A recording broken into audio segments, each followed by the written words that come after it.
మీరు 'రాజాగారు రాణిగారు' మూవీలో డీలర్ క్యారెక్టర్ చేశారు కదా! అందులో మీరు మీ అమ్మాయిని వాళ్ళ అమ్మమ్మ గారి ఇంటికి పంపిస్తారు. వాళ్ళ అమ్మమ్మ గారి ఊరి పేరేంటి? ఆ పేరున్న కాలేజ్ పేరేంటి? ఇంటిగ్రేటెడ్ ఇంజనీరింగ్ చాలా మంచి కోర్సు, పైగా చాలా పేరున్న కాలేజ్. ఏ ఊళ్ళో అనుకుంటున్నాం? వాళ్ళ అమ్మమ్మ గారు ఊళ్ళో. థియేటర్కి వెళ్ళినప్పుడు నేను కూడా అందరిలా కామన్గా వెళ్ళానండి. నేను రివ్యూ చూశాను ముందే.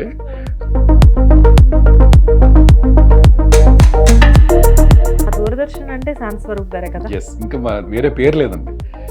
శాంతి స్వరూప్ గారు అంటే దూరదర్శనే గుర్తొస్తుంది. అంటే మీరు దూరదర్శన్లో ఎప్పుడైతే అడుగు పెట్టారో చాలా రోజుల వరకు మీరు అక్కడే ఆగిపోయారు. కానీ మీ ప్యాషన్ వేరు. నాకు తెలిసినంత వరకు ఒక హీరో అవుదామని మీరు ఇండస్ట్రీకి వచ్చారు. మెయిన్ రీజన్స్ ఏంటంటేనండి, అంటే మెయిన్ సింగర్ అవుదామని దూరదర్శన్కి ఎంటర్ అయ్యాను. నవరస సుమమాలిక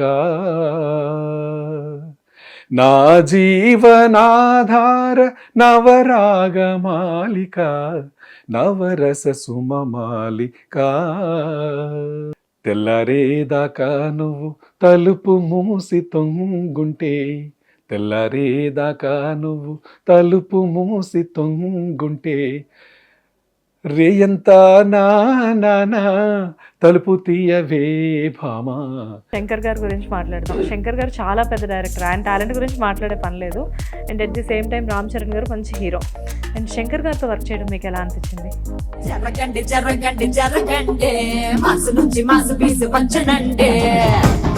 but when I entered in to sets, sorry డైరెక్ట్గా వచ్చి మాట్లాడి, సో సీన్ నా క్యారెక్టర్ ఏంటో చెప్పి ఈచ్ అండ్ ఎవ్రీ, అంటే మైన్యూట్ కూడా డిఫరెన్స్ లేకుండా అంతా చెప్పి బాడీ లాంగ్వేజ్తో సహా చెప్పి.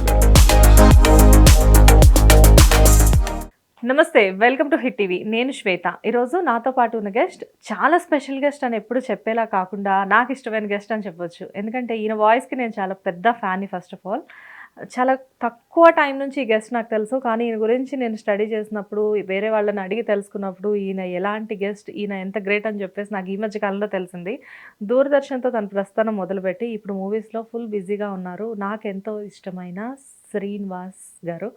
కాకపోతే ఫుల్ నేమ్ చెప్పాలి కాబట్టి శ్రీనివాస్ భోగిరెడ్డి గారు. బట్ అందరికీ కూడా డీడీ శ్రీనివాస్గా ఆయన చాలా సుపరిచితులు. సో ఈరోజు ఆయన ఇంటర్వ్యూ చేయబోతున్నాను.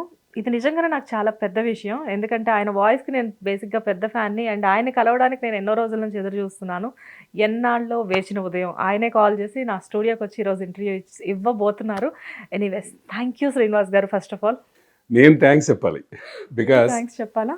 కాదు పాప, మీరు ఎన్నిసార్లు అడిగినా ఏదో ఒక యావిగేషన్ ఉండటం, రాలేకపోవటం వల్ల ఇదైంది. ఫస్ట్ ఆఫ్ ఆల్ మీకు ఛానల్కి నమస్తే. Welcome to hit TV sir. Thank you. కొంతమందితో ఇంటర్వ్యూ అనుకున్నప్పుడు ఓకే ఇంటర్వ్యూ అలా ఆ ఫ్లో వేరే ఉంటుంది. బట్ మీతో ఇంటర్వ్యూ అన్నప్పుడు నేను నిజంగానే ఎక్సైట్ అవుతున్నాను. ఎందుకంటే మీరు చాలా రోజులు బట్టి నాకు చాలా ఇష్టం అవడం వల్ల అనుకుంటా.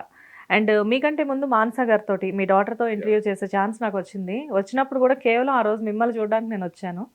అండ్ అఫ్కోర్స్ వన్స్ మానస గారితో మాట్లాడిన తర్వాత మానస గారు కూడా నాకు చాలా ఇష్టం. బట్ ఆ రోజు మిమ్మల్ని కలవడం కోసం 4-5 టైమ్స్ అడిగాను, శ్రీనివాస్ గారు ఏమన్నా వస్తారా, ఏమన్నా ఛాన్స్ ఉందా? మీరు ఆ రోజు కొంచెం డబ్బింగ్లో busy. And Srinivas garu almost 30 years అయిపోతున్నా industry. Above 30 years. Above 30 years, కానీ అలానే చిన్నపిల్లలానే ఉన్నారు మీరు. అంటే అదే మన ఈ గోద్రేజ్ కంపెనీస్ అందరూ పుంజమాని కాస్త రంగులు అవన్నీ వేస్తుంటాం కదండి, అంతే అలాగే కనబడుతుంటాం. నాకు చిన్నప్పటి నుంచి నాటకాలు, పాటలు ఇష్టం ఉండటం వల్ల, ఆ ప్యాషన్ అలాగే ఉండటం వల్ల ఏదో సాధించాలని తపన ఉండటం కూడా వన్ ఆఫ్ ది వైబ్రేషన్ నాకు పాజిటివ్గా. చేయాలి చేయాలి చేయాలి. ముందు పాటలు పాడేవాడిని, పాడుతూ ఉండేవాడిని, నాటకాలు వేసాను. నాటకాలు ఏది స్కూలింగ్ నుంచే మొదలైన యాక్టివిటీస్ అన్నీ. సో ఇంకా ఏదో చేయాలని తపనతో హైదరాబాద్ దాకా వచ్చి పడ్డాను. వచ్చి ఇలా మీ అందరికీ దొరికాను. హైదరాబాద్ వరకు రావడం బాగానే ఉంది, కానీ కాకపోతే ఏంటంటే చిన్న డిసప్పాయింట్మెంట్ ఏంటంటే మీరు ఆల్ ఇండియా రేడియో, అంటే మీరు దూరదర్శన్లో ఎప్పుడైతే అడుగు పెట్టారో చాలా రోజుల వరకు మీరు అక్కడే ఆగిపోయారు. కానీ మీ ప్యాషన్ వేరు. నాకు తెలిసినంత వరకు ఒక హీరో అవుదామని మీరు ఇండస్ట్రీకి వచ్చారు. కానీ ఎందుకు ఎక్కువ కాలం మీరు అక్కడే ఆగిపోయారు ఇండస్ట్రీలోకి రాకుండా? మెయిన్ రీజన్స్ ఏంటంటేనండి, అంటే మెయిన్ సింగర్ అవుదామని దూరదర్శన్కి ఎంటర్ అయ్యాను. దానికంటే ముందు ఆల్ ఇండియా రేడియో క్యాజువల్ యాంకర్గా, అనౌన్సర్గా చేసేవాడిని 89, 90, 91. అంటే అపార్ట్ ఫ్రమ్ మై స్టడీస్, నేను సెంట్రల్ యూనివర్సిటీలో పోస్ట్ గ్రాడ్యుయేషన్ జాయిన్ అయినప్పుడు దాంతోపాటు పార్ట్ టైం కింద అనౌన్సర్గా చేసేవాడిని ఆల్ ఇండియా రేడియోలో. తో పాటు లైట్ మ్యూజిక్ ఆడిషన్, ఇలా నెక్స్ట్ డ్రామా ఆడిషన్. తర్వాత న్యూస్కి దూరదర్శన్లో ఆడిషన్స్ పడ్డాయి. న్యూస్ రీడర్స్ అనగానే నేను న్యూస్కి అప్లై చేశాను. సెలెక్ట్ అయ్యాను. సెలెక్ట్ అయిన తర్వాత అప్పట్లో Doordarshan is the only one channel. So ఉండటం వల్ల చాలా రిస్ట్రిక్షన్స్ ఉంటాయి. యాక్టర్ అవ్వాలనే కోరిక అంతా అలా పక్కన పెట్టి న్యూస్ మాత్రం చదివేవాడిని. అక్కడ ఉన్న ప్రాబ్లం ఏంటంటే న్యూస్ రీడర్గా ఉన్న వాళ్ళకి ఒక ఇంపాక్ట్ ఉంటుంది. ఆ ఇంపాక్ట్ సంబంధించి బయట మీరు డిఫరెంట్ క్యారెక్టర్స్ ఉంటాయి. అది రౌడీ అవ్వచ్చు, లాయర్ అవ్వచ్చు, లేకపోతే క్రిమినల్ ఏదైనా సమదర్ క్యారెక్టర్ అవ్వచ్చు. ఆ క్యారెక్టర్ ఇంపాక్ట్ ఆడియన్స్ మీద, వ్యూవర్షిప్ మీద ఎక్కడ పడుతుందో అని న్యూస్ రీడర్గా ఉన్న వాళ్ళు they are not suppose to act any screen, they are not appear on any screen.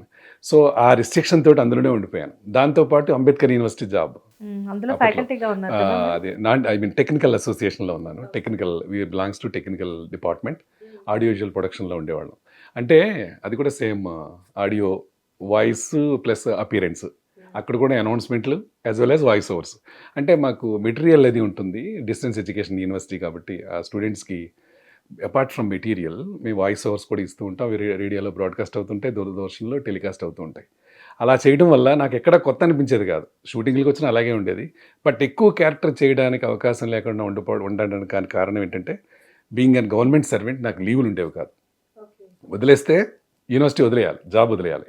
వదిలేస్తే ఫ్యామిలీ ప్రాబ్లమ్స్, ఫైనాన్షియల్లీ మనకి కావాలి, ఏదో ఒక సపోర్ట్ కావాలి. అది మాది వెస్ట్ గోదావరిలో వడలి అని చిన్న విలేజ్ మాది. అక్కడి నుంచి వచ్చాము. 1988లో వచ్చాను. వచ్చినప్పటి నుంచి ఏదో సాధించాలనే తపన ఉన్నప్పటికీ ముందు ఫైనాన్షియల్గా తినడానికి ఉండటానికి కావాలి. సో జాబ్ కావాలి. సో లక్కీలీ పోస్ట్ గ్రాడ్యుయేషన్ చేయటం, అక్కడ MPhil and act and diploma ఆ కోర్సెస్ అన్ని కంప్లీట్ చేసే దిశలో ఉన్నప్పుడే నాకు యూనివర్సిటీలో జాబ్ వచ్చింది.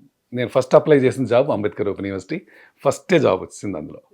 అంటే అది కూడా ఆల్రెడీ రేడియోలోను దూరదర్శన్లోను ఎక్స్పీరియన్స్ ఉండాలి. అలా ఉన్న వాళ్ళనే ఆ పోస్ట్కి ఎలిజిబిలిటీ ఉంది. సో అదొకటి ఎందుకో నాకు కూడా అలాగా భగవంతుడు ఏదో నాకు ఇచ్చుకుంటూ వచ్చాడనమాట. నా ఫ్యామిలీ కూడా అదృష్టం అనమాట. అందులోనే వృత్తి ప్రవృత్తి ఒకటే అవ్వడం, అలా సెటిల్ అయ్యాను. లీవ్స్ లేకపోవడం వల్ల సినిమాలకి అండ్ సీరియల్స్కి దూరం అయ్యాను. మెయిన్ రీజన్ అదేనండి. సార్ మీకు ఏమన్నా కండిషన్స్ కూడా ఉన్నాయా? అంటే మీరు ఒక వర్క్ చేస్తున్నప్పుడు, ఇప్పుడంటే కండిషన్స్ ఏం లేవు, ఏది చేస్తున్నా కానీ మూవీస్ అంతా కూడా చేసుకోవచ్చు, అంటే ఈ ప్రొఫైల్లో ఉన్నప్పుడు. కానీ అప్పట్లో కొన్ని రిస్ట్రిక్షన్స్ ఉండేయని విన్నాం, నిజమేనా? 100% ఉండేవి. ఓకే. ఫస్ట్ చెప్పాను మీకు, న్యూస్ రీడర్గా కంటిన్యూ చేయాలనుకుంటే క్యాజువల్, అది పర్మనెంట్ ఏం కాదు. వన్స్ సెలెక్టెడ్ ఆ ప్యానల్లో ఉంటాం. సో మంత్లో ఒక 7 times ఉంటుంది. అది మార్నింగ్ అండ్ ఈవినింగ్ ఉంటుంది. అలా ఇంకో 25-30 members ఉండేవారు. మా సీనియర్స్ ఎవరైతే ఉన్నారో గురుగారు శాంతి స్వరూప్ గారు ఒక్కరే పర్మనెంట్ అనమాట న్యూస్కి. ఇక next 2 announcer, Roja Rani madam, Vijay Durga గారు ఉండేవారు. వాళ్ళు పర్మనెంట్ అనౌన్సర్స్. దీస్ 3 వదిలేస్తే మిగతా వాళ్ళందరూ నాలా క్యాజువల్సే. సో పర్మనెంట్గా ఎవరు దూరదర్శన్లో లేరండి ఇప్పటివరకు కూడా. లేదు, ఆ పరంపర లేదు. ఇంకా శాంతి స్వరూప్ గారితో అయిపోయింది. కానీ మంచి శాంతి స్వరూప్ గారు, అసలు ఆయన దూరదర్శన్ అంటే శాంతి స్వరూప్ గారే కదా. ఎస్, ఇంకా వేరే పేరు లేదండి. శాంతి స్వరూప్ గారు అంటే దూరదర్శనే గుర్తొస్తుంది. వార్తల్లో ముఖ్యాంశాలు. ఎస్, ఆయన చెప్పే ప్రతిదీ కూడా చాలా స్పష్టంగా, క్లియర్గా. అంటే పీపుల్ అలాగా జస్ట్ వాళ్ళు ఏదైనా పని చేసుకుంటూ కూడా విన్నా కూడా చాలు, క్లియర్ విజన్ కనపడుతుంది. 7-7:30 మధ్యలో అలా 7 to 7:30. 7 to 7:30. ఏ పనున్నా కానీ ఇంట్లో అప్పటికి ఈటీవీ, జెమిని ఇలాంటివి ఏమి రాలేదు కదా. చాలా చిన్న వయసులో ఉన్నప్పుడు నాకు బాగా గుర్తు. 7 అవ్వగానే ఇంట్లో ఆ మ్యూజిక్ ఉంటుంది కదా, మ్యూజిక్ ఎక్కడున్నా కానీ ఆడుకోవడానికి వెళ్ళినా కానీ ఆ టైంకి ఇంటికి ఆ శాంతి స్వరూప్ గారి కోసం వచ్చి చూసేవాళ్ళం అనమాట. ఆయన వే ఆఫ్ టాకింగ్ ఎలా ఉండేదంటే, ఆయన న్యూస్ చదివేటప్పుడు కూడా ఏదో మన పక్కింట్లో అంకుల్ మనకి ఏదో క్లియర్గా ఎక్స్ప్లెయిన్ చేస్తున్నట్టు ఉండేది, కానీ ఒక యాంకర్ అది తెలియదు అప్పుడు. అలాగే ఎవరో పొరుగు దేశాలకు సంబంధించిన ఒక ముఖ్యమైన వ్యక్తులు మరణించిన, లేకపోతే వాళ్ళు ఏదన్నా సందర్భాలు, మంచి సందర్భాలు ఏదన్నా ఉన్నా మన ఫ్యామిలీ మెంబర్ అన్నట్టే చెప్పేవారు ఆయన. ఆ ఎక్స్ప్రెషన్ చూస్తేనే ఆడియన్స్ ముందే మ్యాచ్ చేసేవారు అనమాట. ఓ ఇప్పుడు ఏదో జరగబోతోంది, ఇప్పుడు ఏదో మొత్తం ప్రమాదం పొంచి ఉంది ఇక్కడ ఈ వార్తలు అని తెలిసిపోయేది. సో ఈజ్ గ్రేట్ మ్యాన్ అండి, గ్రేట్ పర్సనాలిటీ. కానీ మీకు ఆయనకైతే అందరూ ఫ్యాన్స్, మీకని కొంతమంది సపరేట్ గా లేడీ ఫ్యాన్స్ ఉండేవాళ్ళు. మీకు ఒక సిగ్నేచర్ స్టైల్ చేయండి, భలే ఉండేది. నేను న్యూస్ అంతా చదవటం ఒక ఎత్తును, ఆఖరిని ఆ స్మైల్ ఫేస్ పెట్టడం ఒక ఎత్తును. అంటే ఆ టెన్షన్ అంతా ఆ స్మైల్లో రిలీవ్ అయిపోయేవాడిని నేను అప్పటి వరకు చాలా నవ్వుతూ ఉంటామే కానీ లోపల చాలా టెన్షన్స్ ఉంటాయి. ఎక్కడన్నా స్పెల్లింగ్ మిస్టేక్ వస్తుందేమో, అదర్వైజ్ ఏదన్నా క్యాండిడేట్ ప్రధానమంత్రి instead of some x y చెప్తామేమో, ఈ టెన్షన్లన్నీ పోయాయి. అమ్మయ్యా ఇంకేం లేదు, హెడ్లైన్స్ చెప్పడం కదా మరోసారి అని అయిపోయిన తర్వాత మళ్ళీ రేపు కలుద్దాం అనేటప్పుడు సిగ్నేచర్ స్టైల్ ఇచ్చేవాడిని. అది నాకు చాలా ఇష్టం. ఇప్పుడు కూడా చాలా మంది అంటూ ఉంటారు. Yeah, it's my own style. Actually అలా అనక్కర్లేదు. ఇంతటితో ఈ వార్తలు సమాప్తం. నమస్కారం. అనేవాడిని. అదేదో మీకు మన ఫ్రెండ్స్ అందరికి చెప్తున్నట్టే ఉండేది. అది ఎలా అంటే మేబీ దాన్ని చాలా మూవీస్ లో ఫాలో అయ్యారు. అఫ్ కోర్స్ చాలా మంది హీరోస్ కూడా ఇలా ఏదో న్యూస్ ప్రెజెంటర్ గా ఏదైనా క్యారెక్టర్స్ చేసినప్పుడు ఆ సిగ్నేచర్ స్టైల్ మీ సిగ్నేచర్ స్టైల్ చాలా మంది ఫాలో అయ్యారు. చేశారు. అది లేడీస్ కూడా చాలా ఇష్టం అది. Yeah. అందులో ఒక హ్యాండ్సమ్ న్యూస్ రీడర్, చిన్న స్మైల్.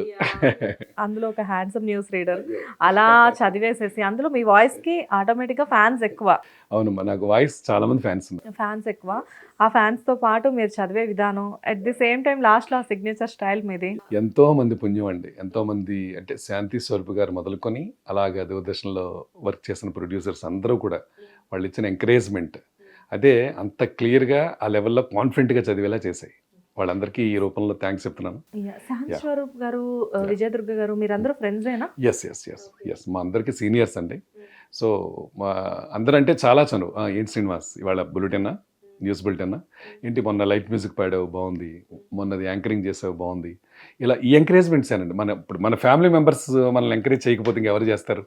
అలా I feel it's like my family. Doordarshan కానీ ఆల్రెడీ రేడియో కానీ కాంపిటీషన్స్ ఎప్పుడూ ఉంటాయండి. మీకంటే నేను బాగా చదవాలి అనేది మీడియాలో డెఫినెట్గా ఉండాలి కూడా. ఇప్పుడు శ్వేత బాగా చదువుతుంది న్యూస్, సో తనకంటే ఇంకా నేను బాగా చదవగలగాలి అంటే ఏదో ఒకటి చేయాలి. నేను ఆ హార్డ్ వర్క్ కూడా చేసినప్పుడే మనమేంటి ప్రూవ్ చేసుకునే అవకాశం ఉంటుంది. అలా చేసేవాళ్ళం అక్కడ. చాలామంది కలీగ్స్ అలాగే వర్క్ చేశారండి. దూరదర్శన్లో చేస్తే ఆ బ్రాండ్ వేరండి. మిగతా మీరు ఎక్కడైనా చేయండి తర్వాత, కానీ దూరదర్శన్ న్యూస్ ఈజ్ సెపరేట్, చాలా అథెంటిక్. అంటే మిగతావి కాదని అనటం కాదు, మాది ఏంటంటే వాస్తవాలు చెప్పేవారు, గ్రౌండ్ రిపోర్ట్ రియల్గా ఉంటుంది. మిగతా వాళ్ళు ఏంటంటే అక్కడ maybe or may not be ఏదైతే ఉంటుందో, ముగ్గురు చాలా సీరియస్ కండిషన్లో ఉన్నారని మాది గ్రౌండ్ రిపోర్ట్ ఉంటే, 30 మంది పైన సీరియస్ కండిషన్లో ఉందని చెప్పి ఒక హైప్ క్రియేట్ చేయడం, జనాల్ని టెన్షన్లో క్రియేట్ చేయడం అనేది కొన్ని ఛానల్స్లో చాలా మటుకు అబ్జర్వ్ చేశాం. సో నేను ఛానల్స్ని పర్టికులర్గా పాయింట్అవుట్ చేయడం కాదు, కానీ జనాలు చాలా తొందరగా అట్రాక్ట్ అవుతున్నారు. ఇవాళ రేపు social media plays important role in the society. So చేతిలో మొబైల్ ఉందంటే చాలు, ఇంకా ప్రపంచం ఏం అక్కర్లేదు, అన్నం అక్కర్లేదు, ఫ్యామిలీ మెంబర్స్ అక్కర్లేదు, ఒక పర్టికులర్ టైంకి వెళ్ళాలనే ఇది లేదు. ఎంతైతే అడ్వాంటేజ్ ఉందో అంతే డిసడ్వాంటేజ్ కూడా మొబైల్లో ఉంది. Isn't it? అసలు ఫ్యామిలీ రిలేషన్స్, పెళ్ళికి వస్తాం, మనం మెసేజ్ పెడతాం, శ్వేత ఎక్కడున్నారు అంటాం, నేను మ్యారేజ్కి వెళ్ళానండి కొంచెం పని ఉంది అంటాం, ఓ వెరీ గుడ్ అండి. లంచ్ డిన్నర్ చేస్తున్నప్పుడు ఎదురవుతారు శ్వేత, ఏంటి మీరు దీనికే వచ్చారా? అవును నేను చూస్తే కదా. అంతమంది జనంలో ఒక్కసారి మనం క్యాజువల్గా ఏ వర్క్లు ఫోన్లు లేనప్పుడు అందరినీ చూసుకుని తెలిసిన వాళ్ళు ఎవరు ఉన్నారా? ఓ మా బాబాయ్ గారు వచ్చినట్టున్నారు, ఓ మా పిన్ వచ్చినట్టున్నారు, ఇలా అనుకునేవాళ్ళు. ఇప్పుడు అదేళ్ళు వచ్చామా, మొబైల్ అయిందా, రెండు పోంచేద్దాం, ఓకే వెళ్తాం, తప్ప ఇంకేం లేదండి. ఎలా విష్ చేసామా లేదా. గ్రూప్స్ అయిపోయాయి కదా సార్, ఆటోమేటిక్గా ఏంటంటే గ్రూప్లో ఒక మెసేజ్ పెట్టేసేస్తే ఎవరు ఎక్కడ ఉన్నారు అనేది తెలుస్తుంది. ఓకే అందరం కలిపి లంచ్కి వెళ్దామా. ఇంతకు ముందు ఏంటంటే వెళ్ళి ఆ బిజీలో కూడా ఆ జనాల్లో నెట్టుకుంటూ తోసుకుంటూ వెళ్ళి వెతుక్కోవడం, ఆ పట్టు చీరలు నలిగిపోయినా, పట్టు పంచలు నలిగిపోయినా కానీ అదొక సరదా. అడ్వాంటేజ్ డిసడ్వాంటేజ్ రెండూ ఉన్నాయి, ప్రతిదానికి ఉంటుంది. బట్ ఆ కల్చర్ ఎందుకో కొంచెం మళ్ళీ పూర్వపు రోజులు వస్తే బాగుండు అనిపిస్తుంది నాలాంటి వాళ్ళకి, being a senior person. Senior అని కాదు సార్, ఇప్పుడు నేనైనా ఒక మొబైల్లో ఒక మెసేజ్ చేసే కంటే కూడా అక్కడ ఒక క్రౌడ్ ఉన్నా కానీ వెళ్ళి వెతుక్కొని వాళ్ళని చూడడం అనేది నాకు అదొక ఇంట్రెస్ట్ అనమాట. డెఫినెట్గా అంటే అందరూ అలాగే ఉంటారని చెప్పట్లేదు శ్వేత నేను. అంటే most of the people that addicted to, అంటే ఈజీగా ఉంది కదా సార్ మొబైల్లో గ్రూప్ లో ఒక మెసేజ్ పెట్టేసాం అనుకోండి, యాక్సెసిబిలిటీ ఉంది కదా, టైం ఎందుకు వేస్ట్ చేసుకోవాలి అండ్ వేసుకున్న డ్రెస్ ఎందుకు నలగాలి అలా ఆలోచించడం అనమాట. అండ్ సార్ నార్మల్గా ఇదంతా బాగానే ఉంది, మీరు న్యూస్ ప్రెజెంటర్గా కానివ్వండి లేకపోతే వేరే కానీ సీరియల్ ప్రొడ్యూస్ ఏంటి మళ్ళీ సడన్గా?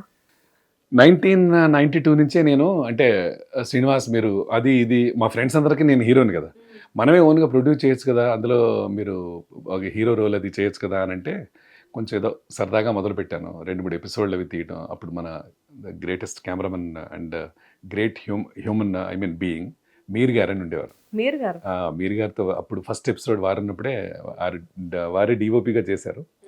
అప్పుడు చేసాము ఐకమత్యమే మహాబలం అని దూరదర్శన్ కోసం. అలా ఒక 4 to 7 ఎపిసోడ్స్ ప్రొడ్యూస్ చేశాను with support from my friends. Taruni అని, తర్వాత ఇంకా చాలా ప్రాజెక్టులు చేశాను. ఇవన్నీ ఒక ఎత్తు అయితే కుంతి అని మైథలాజికల్ సీరియల్ జెమినీ కోసం ప్రొడ్యూస్ చేశాను అప్పుడు. అంటే అప్పటికి 94-95లో పద్మాలయ టెలిఫిలిమ్స్ దాని తరఫున జై వీర్ హనుమాన్ అని సోనీకో ప్రాజెక్ట్ చేశారండి. అప్పుడు విందు సింగ్, దారా సింగ్ వీళ్ళందరూ అప్పట్లో అందులో చేశారు. ఆ ప్రాజెక్ట్ చేసేప్పుడు నేను అందులో మహర్షి రాఘవ్ గారు నేను లవకుశులు క్యారెక్టర్ చేశాం. అంటే పెద్దవాళ్ళు అయిన తర్వాత. ఓకే.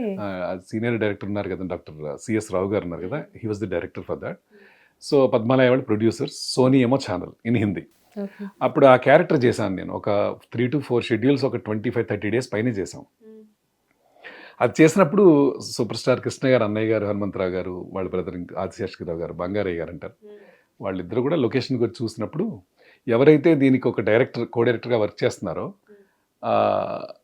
ఆ క్యాండిడేట్ తెలుగేనా అంటే అక్కడ ఎక్కువ హిందీ వాళ్ళు ఉండేవారు. తెలుగు వాళ్ళం మేము 4 ఉన్నాం. నన్ను పిలిచి శ్రీనివాస్ అంటే మన తెలుగు అబ్బాయి అది ఇది అంటే ఓకే, ఒకసారి అయిన తర్వాత రమ్మంటే ఈ విషయం మాట్లాడితే మీరు కృష్ణుడిగా బాగుంటారు, ఈ గెటప్లో బాగున్నారు, ఈ గెటప్లో కృష్ణుడిగా ఒకటి శ్రీకృష్ణ పాండవి అనే ప్రాజెక్ట్ ఒకటి ప్లాన్ అనుకున్నాం మేము, అందులో మీరు లీడ్ రోల్ ప్లే చేద్దరు కానీ రమ్మని ఈ డైరెక్టర్ ఎవరైతే కో డైరెక్టర్ ఉన్నారో వీళ్ళందరూ కలిసి తీసుకెళ్లారు. సరే బాగుంది సబ్జెక్టు, చేద్దాం అన్నప్పుడు శ్రీనివాస్ ఇది కొంచెం టైం పట్టేలా ఉంది, మా కెమెరామెన్ ఏదో 50% పెట్టుకుంటారట, మీరు ఏమన్నా ఇంకో 50 పెట్టుకుంటారా, ప్రాజెక్ట్ చేద్దాం, ఇట్స్ మెంట్ ఫర్ ఈటీవీ అని చెప్పారు. ఈటీవీ ఇంకా నెంబర్ 1 ఛానల్ ఈటీవీ అన్నారు, పద్మాలయ టెలిఫిల్మ్స్ ఉందని మొదలు పెట్టాం. సరే చాలా ఈతిబాధలు పడ్డాం, చాలా ప్రాబ్లమ్స్ ఫేస్ చేశాను, ఐ లాస్ట్ ఎవ్రీథింగ్. ఎందుకంటే సో ఫైనాన్షియల్ గా మీరు అంత స్ట్రాంగ్ అసలు కాదు లేదు, కదా అప్పుడు. Producer category, producer stage age కాదండి మనది యాక్చువల్లీ. సో ఎలాగెలాగో ఫండ్స్ సమీకరించుకోవటం చేస్తాను. బట్ ఒక 26 ఎపిసోడ్స్ అయ్యాయి. అప్పటికి నెంబర్ 1 ప్రోగ్రామ్ అంటే కుంతి. సో ఉజాలా అని వాళ్ళు బ్రాండింగ్ ఇచ్చారు దానికి. వీళ్ళు 11 to 11:30 సండే వచ్చేదమ్మా, వీక్లీ వన్స్. అది 52 వీక్స్కి ఒకేసారి బ్రాండింగ్ ఇచ్చేసారు వాళ్ళు. జమినీకి వచ్చాం, ఈటీవీ ఇంకా టైం పడుతుంది అన్నారని. అప్పుడు మహాభారత కథలు ఏదో ఈటీవీ వాళ్ళు తీస్తున్నారు ఆ టైంలో. ఓకే. మన పద్మాలయ తరఫునేమో కుంతి జరుగుతోంది, అక్కడే మహాభారత కథలు జరుగుతున్నాయి.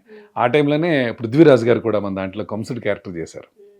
మా ప్రాజెక్ట్ మహాభారతమా భాగవతమా? భాగవతం అనుకుంటా, భాగవత భాగవతం. కథలో అనుకుంటాను. ఎస్ సమ్ మైథలాజికల్ జరుగుతోంది. భాగవతం బాగా ఫేమస్ కదా ఇది. అప్పట్లో కాంపిటీషన్ కూడా బాగా ఉండేది. అక్కడ మైథలాజికల్, ఇక్కడ పద్మాలయలోనూ ఒక మెగా ప్రాజెక్ట్ జరుగుతుంది. సెట్లో 120-150 మెంబర్స్ ఉండేవారు. అంత ఐ మీన్ ఆ లెవెల్ ప్రొడక్షన్ అన్నమాట అప్పట్లో చేసింది మేము. అంటే ఎలా అంటే పద్మాలయ వాళ్ళు ఇన్ఫ్రా అంతా వాళ్ళది, రెస్ట్ ఆఫ్ ది థింగ్స్ అన్ని ఆర్టిస్ట్ పేమెంట్స్ దగ్గర నుంచి ఫుడ్, అకామిడేషన్స్, సెట్స్ గిట్స్ అంతా మొత్తం నేను చూసుకునేవాడిని. ఐ మీన్ ఆల్రెడీ వాళ్ళదే సెట్, ఒక more than 40 lakhs worth set ఉండేది. అది చూసి టెంప్ట్ అయిపోయాను నేను కూడా. అసలు అందులో షార్ట్స్ ఇప్పటికి కూడా నేను ఇదవుతుంటాను, నేనేనా అసలు తీసింది, నేనేనా అని పాట ఉంది కదా, నేనేనా సంపంగి పూల నువ్వేనా, నువ్వు నేనేనా, అలాంటి దానికి అనుభూతికి లోనవుతాను. ఇందాక మీరు అన్నట్టు ఎన్నాళ్ళలో వేచిన ఉదయం ఇలాంటి సందర్భం సెట్లు ఉండవు, తీసేద్దామని టెంప్ట్ అయిపోయా. సరే లాస్ అయ్యాం, అందులోంచి ఇంకా ప్రతిదానికి ఒకటి ఉంటుంది, లాస్ లాభం నష్టం అయ్యారా సార్ అనేది. ఆ టైంలో? చాలా లాస్ అయ్యాను, ఓకే. స్థిరచరలు చాలా పోయాయి. సరే బట్ గాడ్ ఈజ్ దేర్ అండి. మనం ఇన్నోసెన్స్తో ఏది పోగొట్టుకున్నా దేవుడు మళ్ళీ ఇస్తాడు. అది లౌకింగ్ అనో లేకపోతే ఇంకా మోసం దగా చేసి ఎదుటి వాళ్ళని చీట్ చేసి సంపాదిస్తే ఉండవండి. అవును. సో బెస్ట్ ఎగ్జాంపుల్ నేను రిటైర్ అయ్యాను 2018లో అంబేద్కర్ యూనివర్సిటీలో. 2021లో దూరదర్శన్ నుంచి నేను బయటకు వచ్చాను. అంటే అప్పుడు కరోనా రిస్క్ తీసుకోవడం, మళ్ళీ ఇంట్లో అందరూ చిన్నపిల్లలు ఉన్నారు, ఇవన్నీ లాంగ్ డిస్టెన్స్ కదా. 1.5 hours పట్టేది. వేర్ మోతీనగర్ స్టేయింగ్ మీరు, మోతీనగర్ టు అదేమో Ramanthapur. Ramanthapur. So 22 years news రీడర్గా చేశానండి.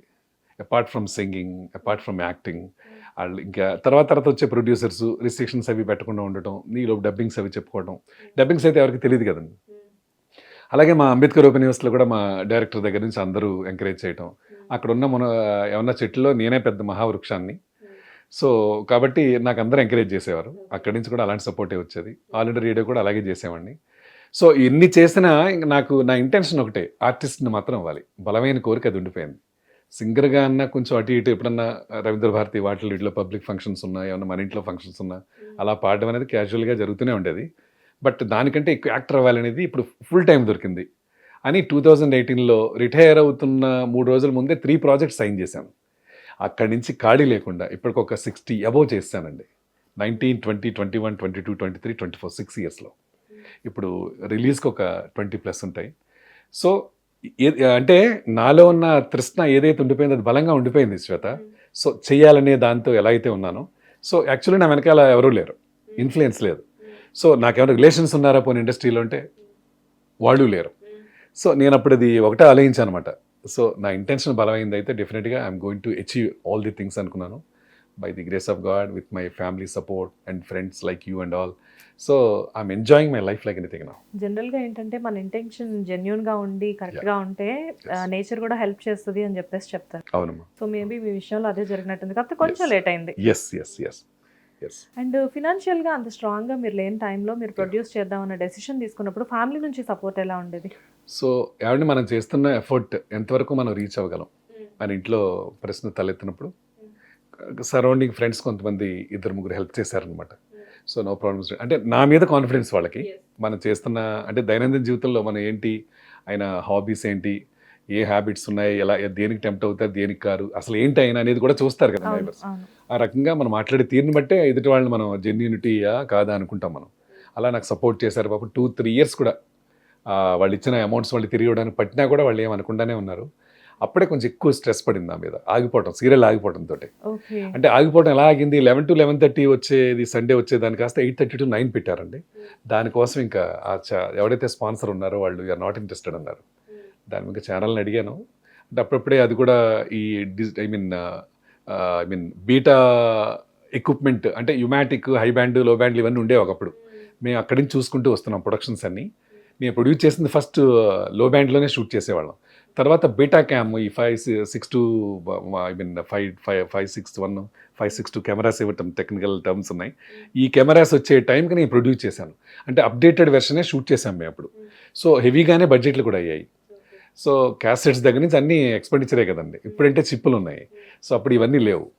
ఇప్పుడు ఈవెన్ దో సినిమాలు కూడా 100 కట్స్ అయినా ఓపికండి చేసుకోవాలి, కానీ it cost nothing. Time, of course everything countable, everything matter.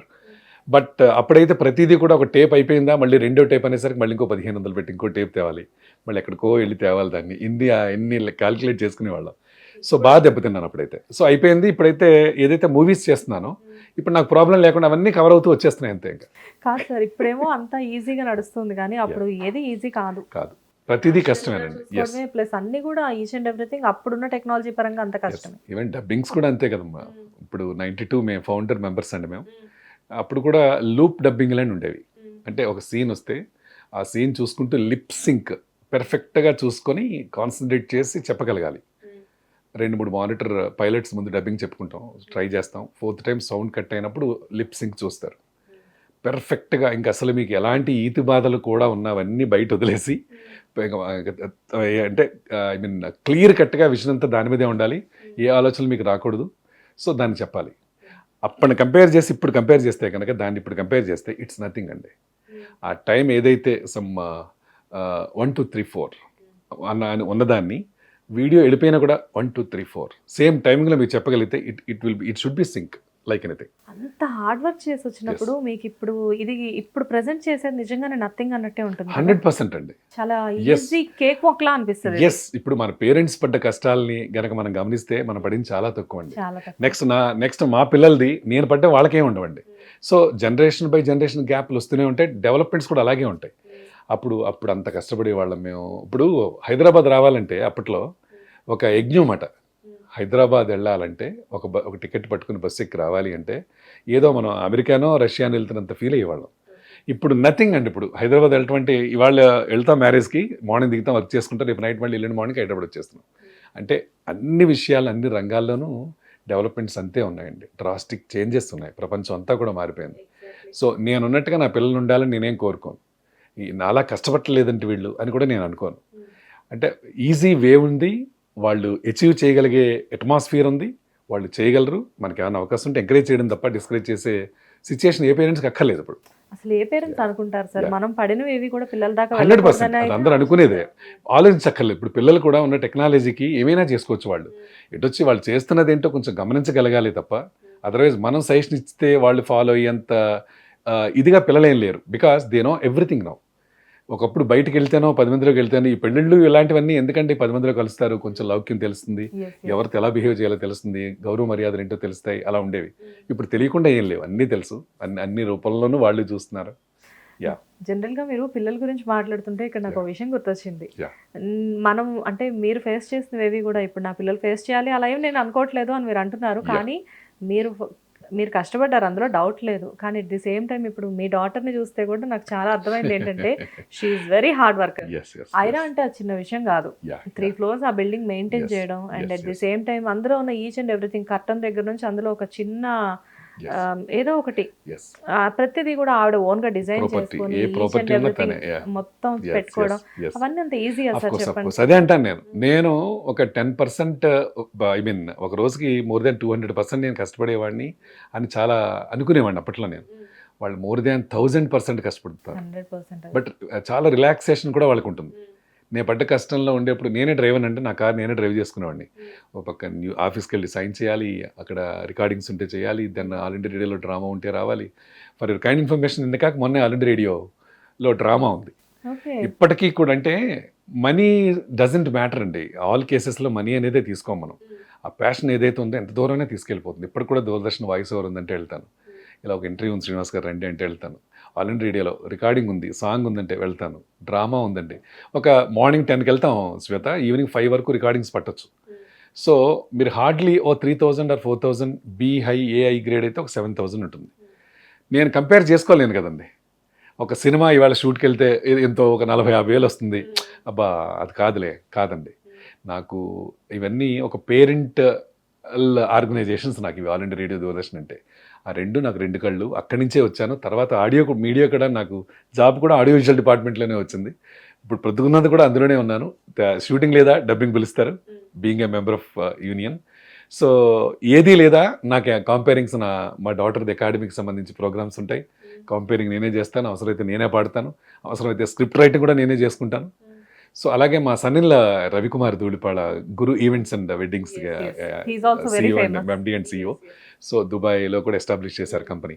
వాటి కూడా ఈ government of Telangana and AP documentaries జరుగుతూ ఉంటాయి. మాది కూడా మీడియా, వాళ్ళది కూడా మీడియా అవడం వల్ల నా టైం 24/7 బిజీ ఉంటానండి. నాకు అదే ఈ ఎనర్జీ కూడా మెయిన్ కారణం అనుకుంటాను నేను, ఖాళీ లేకుండా. అదే కదా యాక్చువల్గా ఏ టైం అంటే టైం ఎక్కువగా ఉండి వర్క్ తక్కువగా ఉన్న టైంలో మీ చుట్టూ మీరు చాలా రకాల డోర్స్ని క్రియేట్ చేస్తున్నారు. అది ఏమైందంటే ఒక టైం వచ్చేసరికి ఆ డోర్స్ అన్నీ కూడా ఓపెన్ అయినాయి. మీరు అవసరమైతే ఈ డోర్లోకి వెళ్ళగలరు, ఈ డోర్ ఇది క్లోజ్ అయినప్పుడు ఈ డోర్లోకి వెళ్ళగలరు. సో మొత్తం అంతా కూడా మొత్తానికి ఫైనల్గా ఒక టైం వచ్చేసరికి మీరు క్రియేట్ చేసుకున్న వేస్ అన్ని కూడా మిమ్మల్ని బిజీగా చేంజ్ చేసినాయి. అంటారు కదా మా అన్ని పడవల మీద కాళ్ళు వేసానని, 2 పడవల మీద వేయకూడదు అంటారు. కానీ నేను ఎగ్జాంపుల్ వేయచ్చు. అది కన్స్ట్రక్టివ్గా వేయాలి. వేసే అడుగుని ఎలా వేస్తున్నాం అనేది కూడా ఇంపార్టెంట్. ఏదో వేద్దాం ఒక అడుగు అని కాకుండా వెయ్యాలి అడుగు అనే దృఢ సంకల్పంతో వేశాను. సో మా వాళ్ళందరూ ఉంటారు, ఏం నాటకాలు వేస్తావు, పాటలు పాడతావు, యాంకరింగ్ చేస్తావు, ఏదో మ్యూజిక్ ఏదో కంపోజిషన్ కూడా చేసావంట, ప్రొడ్యూస్ చేస్తున్నావంట, సినిమా కూడా ఏదో ప్లాన్ చేస్తున్నావంట, లేకపోతే రకరకాలవన్నీ అంటుంటారు. సో అన్నీ చెయ్యాలి. ఏది ఇప్పుడు నా వచ్చిన బ్యాక్గ్రౌండ్ చూస్తే నాకు ఎవరు లేరండి వెనకాల. సింగర్ కాబట్టి మాస్టర్ అబ్బాయి మాస్టర్ అవుతారు, డాక్టర్ కొడుకు డాక్టర్ అవుతారు, ఇవన్నీ అందరికీ తెలిసినవే. అయితే అవన్నీ లేకుండా నేను ఎలా వచ్చాను, చెయ్యాలి, ఏదో ఒకటి చేద్దాం. నాకు తెలియదండి, డాన్స్ నాకు రాదండి. ఇప్పుడు సిచ్యుయేషనల్ డాన్సెస్ ఉంటాయి మాకు షూటింగ్లో. ఫంక్షన్, అమ్మాయి ఫంక్షన్ అబ్బాయి ఫంక్షన్ ఉంటుంది. మోస్ట్ ఆఫ్ ది ప్రాజెక్ట్లో హీరోయిన్గా ఫాదర్గా చేశాను కాబట్టి సో ఫంక్షన్కి సంగీత్ ఫంక్షన్లో డాన్స్ చేయాలి. అబ్బాయి నాకు రాదండి నన్ను వెళ్ళిపోవడం కాదండి, చేద్దాం, వాళ్ళ దగ్గర మనం ప్రయత్నం చేద్దాం. 100% మాస్టర్ చెప్పారు, 10% అన్నా ప్రొజెక్ట్ చేద్దాం. మమ్మల్ని ఆక్షేపించారు కదా, ఫాదర్ మదర్ పర్ఫెక్ట్గా చేయాలా, అందరూ చేయలేరు కదండి. సో అన్నీ చేద్దాం, అన్ని ప్రయత్నాలు చేద్దాం. అలా చేసుకుంటూ వచ్చాను కాబట్టి వాళ్ళ అందరి నోట్లలోనూ కాస్త నాలుకనయ్యాను. లేదు కొంచెమేనండి. కాకపోతే ఏంటంటే ఇక్కడ బాధాకరమైన విషయం ఒకటి ఏంటంటే ఇండస్ట్రీకి వచ్చి ఇంతకాలం అవుతున్నా కానీ సరైన రికగ్నైజేషన్ రావడానికి ఇంత టైం పట్టింది.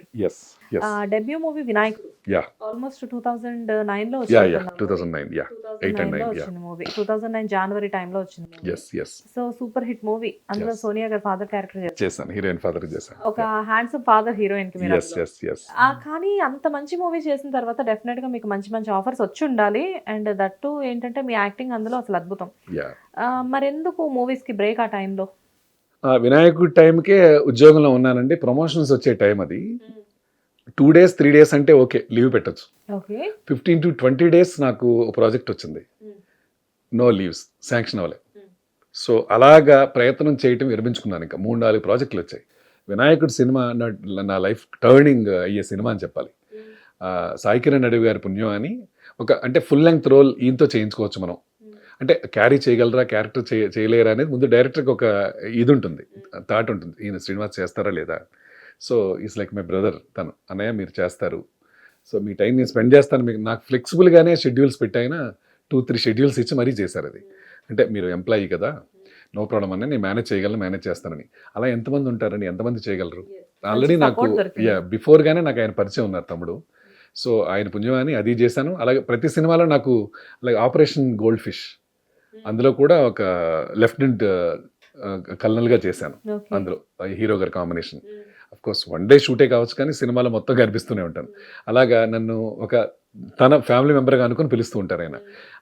ఆయన అంటే అర్థం చేసుకుని, ఒక అన్నయ్య ఎంప్లాయీ కదా, కొంచెం మనం ఆయన షెడ్యూల్ సాటర్డే సండే అని ప్లాన్ చేద్దాం, సెకండ్ సాటర్డే ఉన్నప్పుడు పిలుద్దాం అలా ప్లాన్ చేసుకునేవారు. బట్ మిగతా వాళ్ళందరికీ అలా ఉండదు కదండి. ఇప్పుడు మెగా మూవీస్ చాలా ఉన్నాయి. Who am I'm a common man in the artist society. So ఇంకా పెద్ద పెద్ద వాళ్ళు, పెద్ద పెద్ద సెలబ్రిటీస్ అయినప్పుడు వాళ్ళకి choice of time and everything ఉంటుంది. మనకు అలా ఉండదు కదమ్మా. సో ఇప్పుడు నాకు దేవుడి దయ వల్ల ఇన్ని ప్రాజెక్టులు చేసిన తర్వాత, శ్రీనివాస్ గారు రేపు ఎల్లుండి మీ ప్రోగ్రామ్ ఏంటి అంటే, రేపు ప్రోగ్రామ్ ఉంది, ఎల్లుండి మంద కూడా ఉంది సార్, వాళ్ళ టైమింగ్స్ ఏంటి అయితే వాళ్ళని రిక్వెస్ట్ చేస్తాం. అలా వాళ్ళు రిక్వెస్ట్ చేసుకుని నేను మేనేజ్ చేసుకునే స్టేజ్కి రావడం నా అదృష్టం అండి. చాలా సార్. యాక్చువల్గా డిడి శ్రీనివాస్ గారుగా అండ్ మీరు ఇందాక చెప్పినట్లు సీరియల్ ఏమైపోయినప్పటికీ కూడా ఒక కుంతి శ్రీనివాస్ గారుగా కూడా మీరు ఒక ఉండిపోయాను. చాలా వినాయకుడు సినిమాలో నా టైటిల్ కుంతి శ్రీనివాస్. కుంతి శ్రీనివాస్, ఎస్. కానీ వినాయకుడు మూవీలో యాక్చువల్గా మీరు క్యారెక్టర్ తక్కువ క్యారెక్టర్ అయినప్పటికీ కూడా స్టోరీ అంతా కూడా మీ చుట్టూ తిరుగుతుంది. ఎందుకంటే హీరోయిన్ మీ డాటర్ క్యారెక్టర్ చేసిన పర్సన్ ఏ సజెషన్ అయినా మిమ్మల్ని అడుగుతారు. అండ్ అంటే ఇండైరెక్ట్ గా మూవీ నడిపించేది ఒక రకంగా మీరే. ఒక ఫ్రెండ్ లాగా ఉంటాను, ఫాదర్ లా భయపెట్టడం, లేకపోతే లేదు రిస్ట్రిక్షన్స్ పెట్టడం కాకుండా చాయిస్ ఆఫ్ లివింగ్ ఎలా ఉండాలి ఏంటి.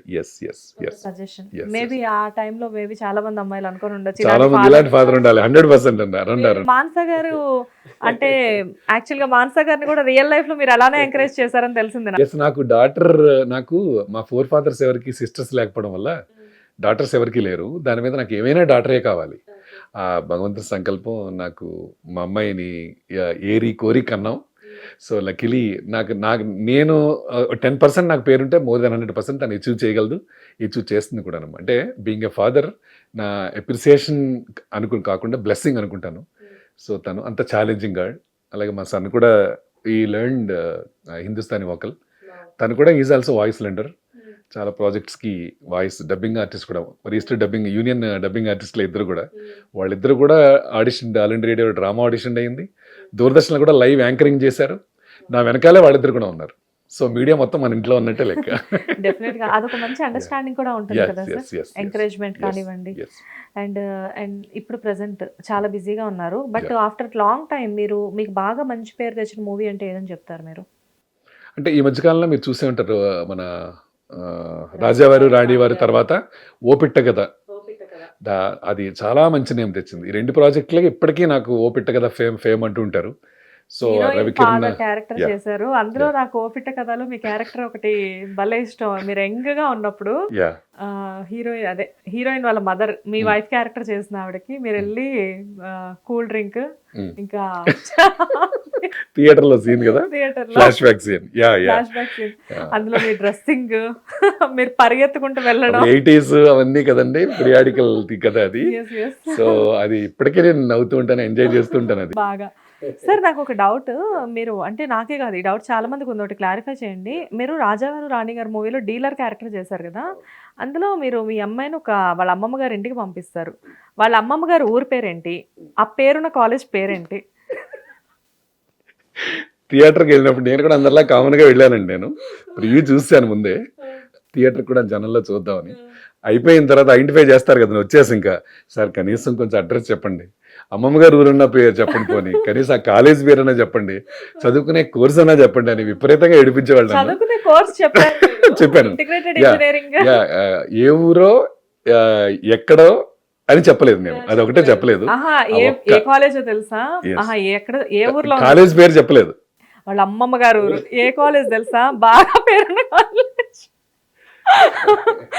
అసలు అదే సార్, ఆ కాలేజ్ పేరేంటి, వాళ్ళ అమ్మమ్మ గారు, రెండిట్లో మీరు ఏది చెప్పినా, ఒక్కటి చెప్పినా పర్లేదు నాకు. అది సీక్వెల్ తీసినప్పుడే చెప్తాం, ప్రాజెక్ట్ 2 ఉంది మళ్ళీ చేస్తాం, అప్పుడే చేస్తాం. యాక్చువల్గా సినిమా అది నేను థియేటర్లో అయితే చూడలేదు, ఫస్ట్ ఆహాలో చూసాను. చూసినప్పుడు మేబీ ఎండింగ్ లో చెప్తారేమోలే అనుకున్నా, కాకపోతే సినిమా ఎండింగ్ ఏదో మిస్ అయ్యా నేను. యా ఆ పేరున్న కాలేజ్ కోసం వాళ్ళ అమ్మమ్మ గారు ఊరు కోసం నేను ఇంకోసారి సినిమా చూసా. అప్పటి నుంచి ఇప్పటికి చాలా సార్లు ఆ సీన్స్ చూస్తూనే ఉంటా. ఏదో ఒక రోజు మిమ్మల్ని కలిసినప్పుడు అదన్నా అడుగుదాం అడుగుతాను. కనీసం అని. ఇప్పుడు ఫైనల్లీ మిమ్మల్ని కలిసాను, అయినా మీరు ఇప్పటికీ చెప్పట్లేదు. ఆ కేవలం ఆ ఒకే ఒక్క డైలాగ్ తోటండి సినిమా అంతా. ఎవరికి ఆ పిల్ల ఎక్కడ ఉంటుంది, ఎక్కడ చదువుతుంది, వాళ్ళ అమ్మమ్మ గారి ఊరేంటి ఎవరికీ తెలియదు. అది తెలియకపోవడమే ఆ సినిమాకి మూల కారణం. దట్ ఇస్ ద ఓన్లీ రీజనే కదా. లాస్ట్ 5 minutes కదా సినిమాలో మీకు మొత్తం రియలైజేషన్ అంతా తెలుస్తుంది. అవును. సో నేను కూడా I felt very happy on that day. ఆ మూమెంట్ కూడా నాకు చాలా బాగా నచ్చింది. అంటే నువ్వు చూస్తున్న చూపులోనే నీ మనసులో ఉన్నది ఏంటో నాకు తెలుసు అనేది ఇద్దరు ప్రేమికుల మధ్య ఉండే ఒక సందర్భానికి ఉదాహరణగా చెప్పుకోవచ్చు మనం.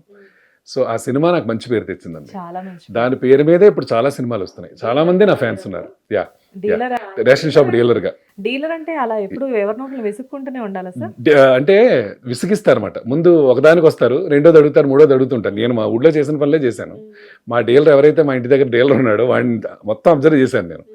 ఎప్పుడైతే డీలర్ అని మా డైరెక్టర్ రవికిరణ్ గారు చెప్పారో, సో ఎవరైనా ఇద్దరు ముగ్గురు చూస్తాం మనం. ఇప్పుడు మీ క్యారెక్టర్ పాలన ఒక ఆర్ఎంపీ డాక్టర్, లేకపోతే ఒక డాక్టర్, ఒక లాయర్ మీరు అనగానే వాళ్ళ బాడీ లాంగ్వేజ్ ఎలా ఉంటాయి, అట్లీస్ట్ మూవీస్ అన్నా చూస్తాం కదండి. సో అలా చూసి విసుకుంటుంది అనమాట డీలర్ అనే వాళ్ళకి. అంటే నాకు డబ్బులు కావాలి, బిజినెస్ ఉండాలి, మళ్ళీ జనాలు రాకూడదు, కుదరదు కదండి. వచ్చేదంతా డీలర్స్ అంటే ఎక్కువ లేడీస్. వాళ్ళ విసుగు, విపరీతమైన డౌట్స్ చెప్పడం. తర్వాత అమ్మాయి ఇచ్చినప్పుడు సీన్ ఇప్పటికే నాకు ఇష్టం. మా పాపతో పాటు చదివిన అమ్మాయి ఎంసెట్ ర్యాంక్. అమ్మాయి రాగానే అంకుల్ గారు బాగున్నారా అండి అని అమ్మాయి అడిగితే మీరు బాగున్నాం, మీరు ఎలా ఉన్నారు మీరు అంటాం బాగున్నానండి. కాదు ర్యాంక్ ఎంత వచ్చిందేంటి అంటానండి నేను. 1,75,000. మీ బాబుకి ఎకరం పొలం కొనొచ్చు దాంతో. అంటే అన్నానంటారు కానీ స్థిరం ఉండాలి, స్థిరం ఉండాలి మనుషులకి. మీరు చెప్పడం కూడా భలే ఉంటది. డైరెక్టర్ గారు వాజ్ వెరీ పర్టికులర్ అబౌట్ అనమాట ఆ సిచ్యుయేషన్ లో. సార్ మీరు ఇలాగే మీ ఊళ్ళో జనాలు ఇలా మాట్లాడుతుంటారు కదా, స్థిరం అనే యాక్చువల్లీ అంటే స్టెబిలిటీ ఉండాలి అది వర్డ్. అప్పుడు ఊళ్ళల్లో జనాలు స్థిరం ఉండాలి మాట్లాడితే ఏం మాట్లాడుతున్నావు స్థిరం, మీరు అదే అంటారు అంటే అన్న అంటారు కానీ స్థిరం ఉండాలి. మా అమ్మాయితో అదే మా అమ్మాయి చదివిన కాలేజ్ అయినా చదివింది, మరి మా అమ్మాయికి ఎట్లా వచ్చింది? పొగరమాట. నా కూతురు అంటే నాకంత గర్వం, అంత పొగరన్నమాట ఆ సినిమాలో. అమ్మాయి కూడా అలాగే చూస్తే ఇంతకీ ఏ కాలేజ్ తెలుసా? లేదండి, we had very good fun. ఆ సెట్ అంతా అలానే పోయాళ్ళం. మన కిరణ్ అపవారం గారి ఫస్ట్ మూవీ అది. కలిసి భలే ఫ్రెండ్లీ. లక్కీగా వాళ్ళిద్దరిది రీసెంట్ గా ఎంగేజ్మెంట్ కూడా అయింది, రహస్య గోరక్ ఇంకా కిరణ్ గారిది. మొన్న అదే అబౌట్ టు గెట్ మ్యారీడ్ అనుకుంటాను. యా, ఆ సినిమా ఒకటండి. తర్వాత ఓ పిట్ట కదా అందులో అదే చెప్పాను కదా, ఆ మూవీ యాక్చువల్ గా మీరు థియేటర్ ఓనర్, అందులో హీరోయిన్ ఫాదర్. అసలు లాస్ట్ వరకు సస్పెన్స్, మీరు అంత ఇంటెలిజెంట్ అని ఎవరికి తెలియదు, మీరు హీరో కలిపి అంత ప్లాన్ చేస్తారని చెప్పేసి. అది భలే సందర్భం చెప్పాలి శ్వేత. డైరెక్టర్ గారు చందుబుద్ధి గారికి నేను శ్రీనివాస్ గారు ఇప్పుడు చేస్తారు కదా అంత పాజిటివ్ గా, ఇదొకటి ఇలా అనండి అన్నారు. అదేంటి సార్ మళ్ళీ అంతవరకు నేను ఎలా అయితే ఉన్నా ఒక మోస్తలో చేసుకుంటూ వచ్చాను. నాకు జనరల్ ఆడియన్స్ కూడా ఏంటంటే ఈజ్ ఎ గుడ్ ఫాదర్, అసలు ఏం తెలియదు, అది జరిగింది ఎవరు ఏంటనేది ఎవరికి తెలియదు. బట్ ఈ ఫాదర్ ఇలాంటి కన్నింగ్ ఫాదర్ అని ఎవరన్నా అనుకుంటారేమో అని నేను ఎక్స్ప్రెస్ చేసినప్పుడు ఊరికే సరదాగానండి హక్ చేసుకుని కన్ను కొడతాను హీరో దగ్గర, ఇలా అంటాను. అన్నప్పుడు తర్వాత అదే సీన్ ఉండి నేను ఆ సినిమా చూసేప్పటికి ఐ వాజ్ షాక్ లాగినది. సార్ మరి అదేమని అసలు కదా అన్నారండి డైరెక్టర్, మీకు చెప్తే చేయరని క్యాజువల్గా చేయమన్నాను అందుకనే మిమ్మల్ని అని. ఆ ఒక్క సీన్ ఎంత ఇంపాక్ట్ ఇచ్చిందండి అందులో. థియేటర్ది ఓకే, అది వెరీ ఫన్నీ ఎపిసోడ్. అండ్ కన్ను కొట్టేది ఏదైతే అల్లుడు గారు మాట్లాడేది ఒకటైతే 2 లక్షలు కొట్టడం కోసం నేను ఎంత చేశాను డ్రామా. ఫోన్లో ఏడ్ చేస్తాను కదా, మాట్లాడేది వేరు నేను మాట్లాడుతున్నది వేరు. అందుకనే మా అల్లుడు అంటాడు కదా అందులో, ఆస్కార్ అవార్డు ఇవ్వచ్చురా మా మామగారు గొప్ప యాక్టర్ అని. యాక్చువల్ గా అక్కడ కన్నింగ్నెస్ ఏం కనిపించదు, ఒక డాటర్ ని సేవ్ చేసుకోవడానికి ఒక ఫాదర్ పడే ఇంటెన్షన్ అన్నమాట. మిమ్మల్ని ఎట్ ది సేమ్ టైం మోసం చేసిన ఒక పర్సన్ కి మీరు చెప్పే ఒక లెసన్. టిట్ ఫర్ టాట్ అంటాం కదా, టిట్ ఫర్ టాట్ అంతే. అది డిఫరెంట్ డెఫినెట్ గా. ఓ పిట్ట కదా అంటే మీకు బ్యాక్ టు బ్యాక్ వెంటనే రాజావారు రాణి గారు, ఓ పిట్ట కదా, అవన్నీ కూడా విలేజ్ నేపథ్యంలో జరిగే movies. At the same time మీకు అన్ని అట్లా కలిసి వచ్చినట్టున్నాయి ప్రాజెక్ట్స్ కూడా. అలా ఆ రెండు కూడా అంటే అప్పుడు కరోనా టైంలో అమెజాన్ లో ఓటీటీలో రావడం వల్ల థియేటర్స్ లేవు, మొత్తం అంతా అందరూ ఇళ్లలోనే కూర్చున్నారు. అంతకుముందు రిలీజ్ అయిన సినిమాలు మార్చి లోపు రిలీజ్ అయినవి రెండే ఉన్నాయి. ఆ రెండు ఒకేసారి అమెజాన్ లో పడడం వల్ల ఇంక అందరికి ఆ రెండే చూసారండి. DD Srinivas Yes. గారికి బాగా Yes. రికగ్నైజేషన్ కోవిడ్ లో మళ్ళీ బాగా వచ్చింది వచ్చింది అనుకోవచ్చు. కోవిడ్ నాకు మంచిగా చేసిందండి. Yeah. అఫ్ కోర్స్ సఫర్ అయ్యాం మేము, ఇంట్లో అందరూ సఫర్ అయ్యాం. మీరు కోవిడ్ స్టార్ యా అన్నమాట. కోవిడ్ స్టార్ బాగుంది, బాగా పెట్టారు మీరు. ఇక్కడ నుంచి ఇలాగంటారు, ఇక్కడ నుంచి కోవిడ్ స్టార్. మీరు కోవిడ్ స్టారే కదా యా మరి. సూపర్ స్టార్లు అవన్నీ కాకుండా కోవిడ్ స్టార్, ఇది బాగుంది. రియల్ గానమ్మా కోవిడ్ నాకు చాలా హెల్ప్ చేసింది. ఆ రెండు సినిమాలు చాలా వరకు తీసుకొచ్చి, అంటే నేను వెళ్ళి అప్రోచ్ అవ్వకుండా వాళ్ళే కాల్ చేయటం. అంటే ఇప్పుడు డైరెక్షన్ డిపార్ట్మెంట్ మన ఫ్రెండ్స్ చాలా మంది ఉంటారు. శ్రీనివాస్ గారు ఆ సినిమా చూసామన్నా, మిమ్మల్ని సార్ అడిగారండి ఒకసారి వస్తారా, ఇలాగే తప్ప నేను వెళ్ళి అడిగింది ఈ రోజు దాకా చాలా తక్కువ అండి. ఇప్పుడు సినిమా ఏదో అనౌన్స్ చేశారు, ఒకసారి ఆఫీస్కి వెళ్దామని, ఈ రోజు దాకా వెళ్ళలేదమ్మా. ఆడిషన్స్ ఏమి ఆడిషన్ అంటే వచ్చి అంతా వాళ్ళే పిలిచిన తర్వాత ఏదో ఒక్కసారి ఈ టైప్ ఆఫ్ క్యారెక్టర్ ఏదైనా ఒకటి చేయండి అని అన్నారే కానీ వెరీ ఫ్యూ సినిమాలు అంతా అలాగా. బట్ సీన్స్ చేసేవాళ్ళం. ఇప్పుడు ఏదైతే బిఫోర్ గోయింగ్ టు సెట్స్ మనం ఒకసారి వర్క్షాప్ చేస్తారు కొంతమంది.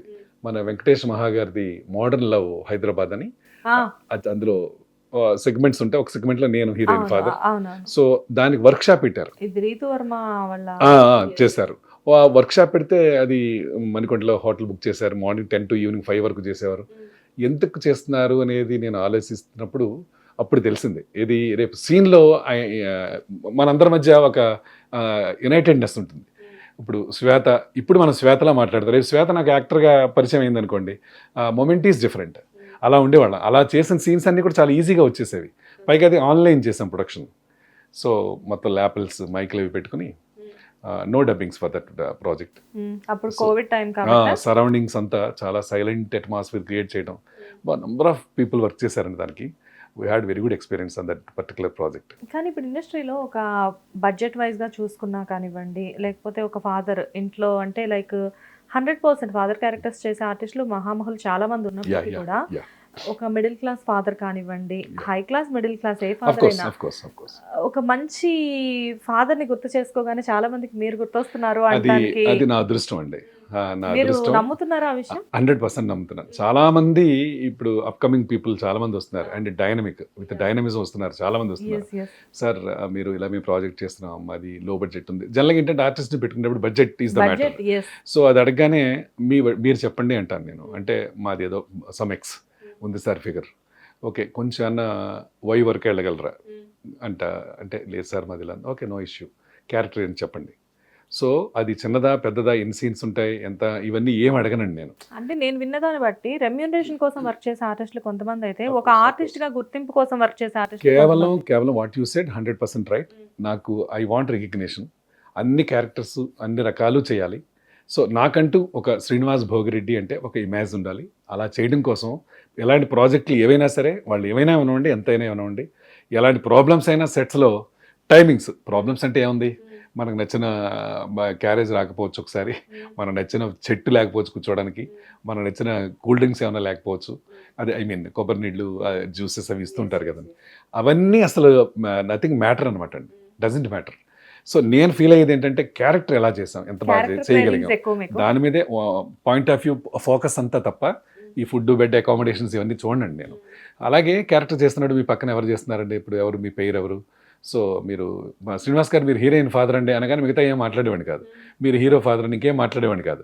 సో ఆ రెండు చాలా మందికి వీక్నెస్గా వీళ్ళు చెప్తారు అనమాట, అక్కలేదు మీరు హీరోయిన్ ఫాదర్ కదా శ్రీనివాస్ గారు వచ్చేస్తారు, మీరు చెప్పండి ఏం పర్లేదు, హీరో ఫాదర్ కదా అని చెప్పండి వచ్చేస్తారని. అంటే హీరో ఫాదర్ అని చెప్పినంత మాత్రాన ఏదో అబద్ధం చెప్పి పిలవడం కాదు కదండి. సో నేను ఇంట్రెస్టెడ్, శ్రీనివాస్ గారు వస్తారు, డెఫినెట్గా చేస్తారు, ఆయన ఏమాత్రం అవకాశం ఉన్నా చేస్తారని. అలా ఇవాళ ఈ ఏజ్లో ఆఫ్టర్ రిటైర్మెంట్, ఇప్పుడు పెన్షన్ అన్నాను నేను Ambedkar university, so monthly 15 to 20 days busy ఉంటానండి. సో ఎవరికి ఉంటుందమ్మా అదృష్టం చెప్పండి. అంటే నేను సెలెక్టివ్గా వెళ్ళాలి అంటే వెళ్ళొచ్చు నేను సెలెక్టివ్గా, బట్ నాకు అంత ఇబ్బంది పెట్టే క్యారెక్టర్స్ అయితే ఈ రోజు దాకా నాకేం రాలేదు. సెలెక్టివ్ అది ఎందుకు చేశారు మీరు, అలాంటిది ఎందుకు చేశారని ఎవరన్నా అడిగే క్యారెక్టర్ అయితే ఇంతవరకు నాకు రాలేదు. బట్ ఆర్టిస్ట్ షేడ్లోనే చూడాలి. ఈవెన్ వ్యూవర్స్ కూడా ఏంటంటే ఇప్పుడు విలన్ చేశారంటే బై నేచర్ అతను విలనే అనుకుంటాం మనం. చాలామంది ఇప్పటికీ మా ఊళ్ళల్లో ఈ అప్పట్లో మహానుభావులు కైకాల సత్యనారాయణ గారు, రాజనాల్ గారు, ప్రభాకర్ రెడ్డి గారు, వీళ్ళందరినీ చూస్తే కొంచెం కన్నింగ్ క్యారెక్టర్ ఎవరైనా చేశారనుకోండి, ఇంకా దొంగ సచ్చినోడు ఈడు అనే నీట్గా వచ్చేస్తారు. నిజంగా ఏదన్నా పెళ్లికి మన ఇంటికి ఆయన వచ్చారనుకోండి, దొంగ సచ్చినోడు ఈడు వచ్చాడు మళ్ళీ అనేవారు పాపం, అంత దారుణంగా ఉండేది అప్పట్లో. ఎస్, ఇప్పుడు అలాగే Mounaragam was my last serial. ఆ. ప్రాజెక్టులు చేస్తూ వచ్చాను. మౌనరాగంలో చాలా జోసెఫ్ క్యారెక్టర్ చేశాను. అందులో ఎవరైతే మోగమ్మ అయిందో ఆ అమ్మాయికి తన కష్టాల్లో ఉన్న ప్రతిసారి నేను ఒక ఓన్ మావయ్యలాగా తనకుండా అన్ని హెల్ప్ చేస్తూ ఉండేవాడిని. ఈ అమ్మాయికి హెల్ప్ చేయడంలో నేను ఏదైతే ఉన్నానో ఈ ప్రతి ఇంట్లోనూ నేను ఒక మంచి మావయ్యని. సో నేను వెళితే చాలండి, ఇప్పుడు మూవీ షూటింగ్కి వెళ్తాను కదా, పక్కన సెలబ్రిటీ క్యారెక్టర్ ఆర్టిస్ట్ ఉన్నారు సార్, నాతో ఫోటోలు 100 కొద్దీ దిగేస్తుంటారు. అప్పుడు ఓ పెద్ద ఆయన అన్నారనమాట, ఇంతకుముందు ఏమేం చేశారు శ్రీనివాస్ గారు, ఏం సినిమాలు చేశారు ఈయన? లేదు సార్, ఇంతకుముందు మౌనరాగం అనే ప్రాజెక్ట్ చేశారు. ఓ సీరియల్ దా, ఈ జనం అంతా ప్రతి ఊళ్ళోనూ తండోపతండాలుగా వచ్చేవారండి, నంబర్ ఆఫ్ ఫొటోస్. సీరియల్స్ అనేసరికి ఇప్పుడు మూవీ ఆర్టిస్టులు, ఇప్పుడు మీరు ఆల్రెడీ ఇప్పుడు మూవీస్లో బాగా బిజీగా ఉన్నారు కదా, జనరల్గా ఏంటంటే సీరియల్స్ అనేసరికి మూవీ ఆర్టిస్టులకు ఒక చిన్న సీరియల్ కాదు ఈదితే మహాసముద్రంలోనే ఈదాలి అంటారు చాలా మంది.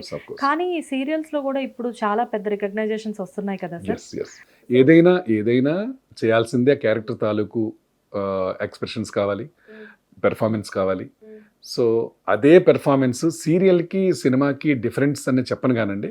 రికగ్నేషన్ సూపర్ స్టార్ సినిమాల్లో చేస్తే వచ్చే రికగ్నేషన్ సీరియల్స్ 100 చేసినా రాదన్నమాట. That is the only thing. Character ఆర్టిస్ట్గా మీకు ఉండే ఇంపాక్ట్ ఎలాగో కంటిన్యూ అవుతుంది, బట్ సినిమాల్లో కష్టం తక్కువ ఉంటుంది, at the same time recognition ఎక్కువ ఉంటుంది, అలాగే ఫలితం కూడా ఎక్కువ ఉంటుంది. దిస్ ద ఓన్లీ థింగ్ తప్ప సీరియల్ అన్ని చిన్న చూపులు, సినిమా అని పెద్ద చూపులు ఏమీ ఉండవండి. చేసేవాడికి ఏదైనా ఒకటి. ఇప్పుడు ఇంత బిజీగా ఉన్నారు, మీకు ఒక సీరియల్ ఆఫర్ వచ్చింది అనుకోండి, వెళ్తారా? 100% ఇప్పటికీ చెప్తున్నా. చాలా మంది managers still they are calling, they are contacting me. So అయితే తమ్ముడు షెడ్యూల్స్ ఉన్నాయి, డేట్స్. అవును, ఇన్ బిట్వీన్ సడన్ గా నాకు ఇప్పుడు నీకు ఓకే అంటాను నేను, రేపు నువ్వు సరిగ్గా అదే time sir all artist combination sir, marriage scene sir, heroine ఫాదర్గా మీరు ఉండాలి అన్నారు అనుకోండి, నా ఒక్కడి కోసం మీరు ఆపుకోలేరు. అదొక్కటే లేదు, నేను ఒకటే అంటాను అనమాట.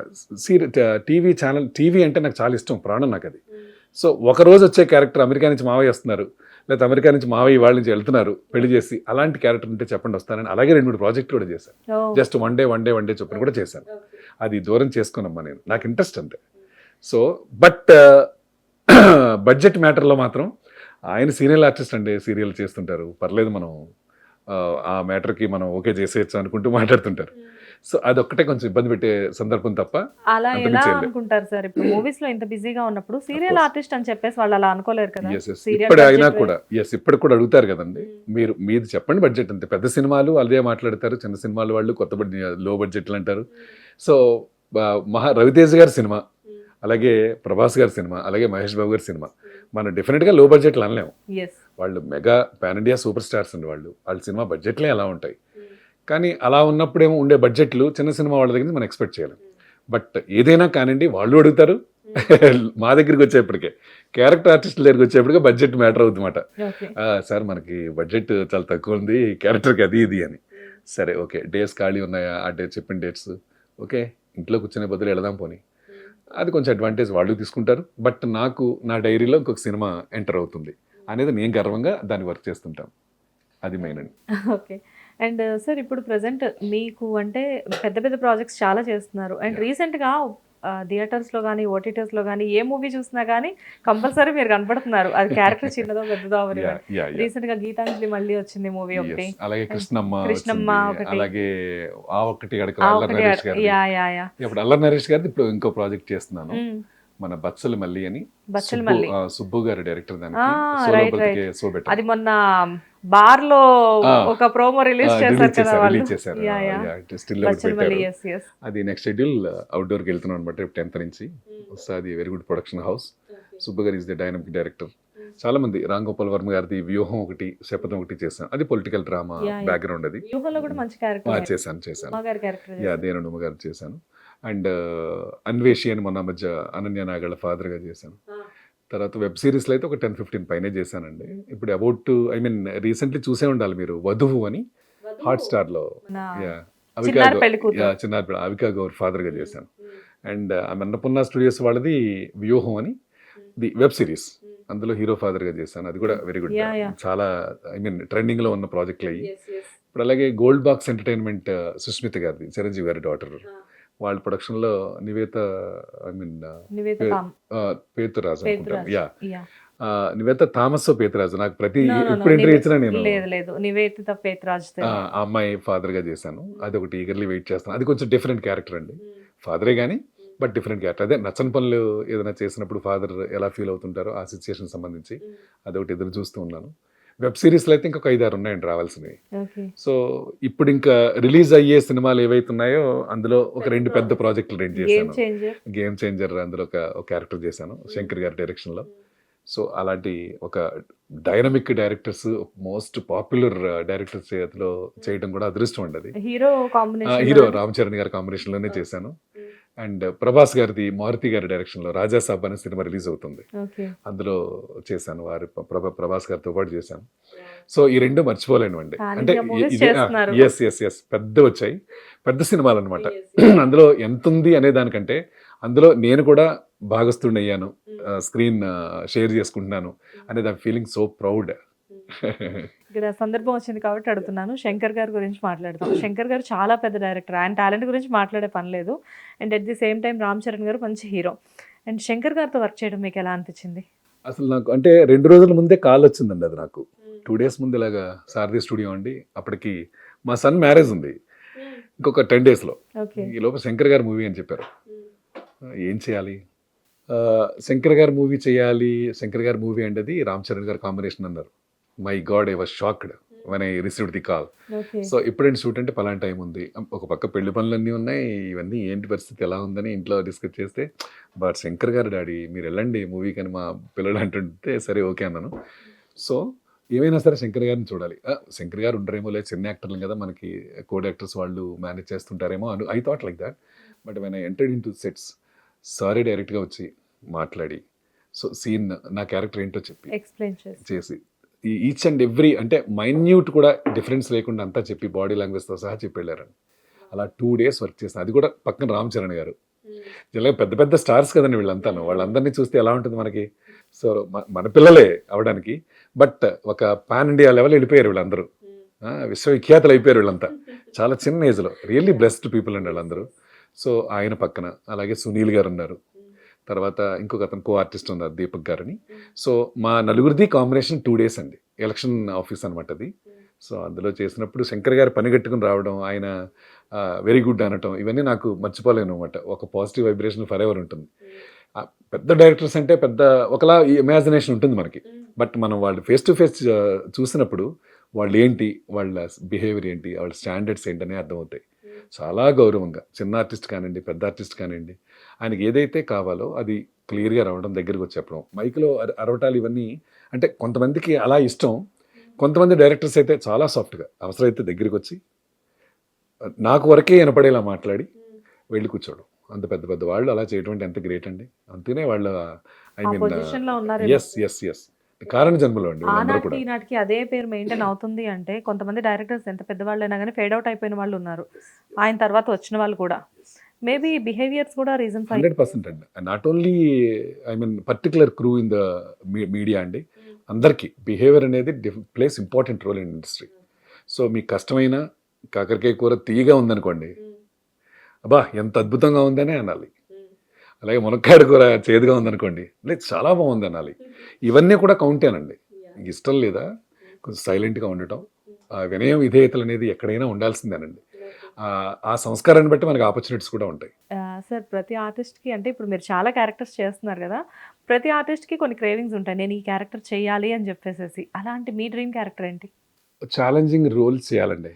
అంటే డిఫరెంట్ షేడ్, ఎప్పుడు ఇదే గెటప్ ఇదే స్టైల్స్ ఇవన్నీ కాకుండా ఇది కొంచెం డిఫరెంట్గా ఉండాలి. అంటే చాలా ఈ మధ్య నాకు టైం ఉన్నప్పుడల్లా ఈ నెట్ఫ్లిక్స్లో, అమెజాన్లోను కొంచెం హాలీవుడ్ మూవీస్ అవి ఎక్కువ చూస్తుంటారు. వాళ్ళంత న్యాచురల్గా చేయాలి. అంటే మన తెలుగులో చాలామంది ఉన్నారు న్యాచురల్స్, చాలామంది స్టార్స్ ఉన్నారు. సో వాళ్ళలో ఇంకా ఏదో కొత్తదనం కనపడుతుంది. ఎప్పుడు ఉండే మోసలా కాకుండా మన ఇంట్లో బిర్యానీ చేసుకుంటాం, మన ఇంట్లో చేపల పులుసు చేసుకుంటాం, నాన్ వెజ్ అయితే, వెజ్ అయితే అన్నీ వండుకుంటాం. బయట హోటల్ దేనికి వెళ్తాం?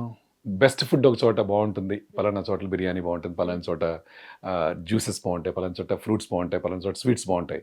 ఇలా కొన్ని ఎలాగైతే బ్రాండ్స్ ఉంటాయో అలాగే అన్ని క్యారెక్టర్లు చేయగలగాలి, అన్ని చోట్ల చేయాలనేది కోరుకుండిపోయింది. ఏదొచ్చినా చేయడానికి రెడీగా ఉన్నాను.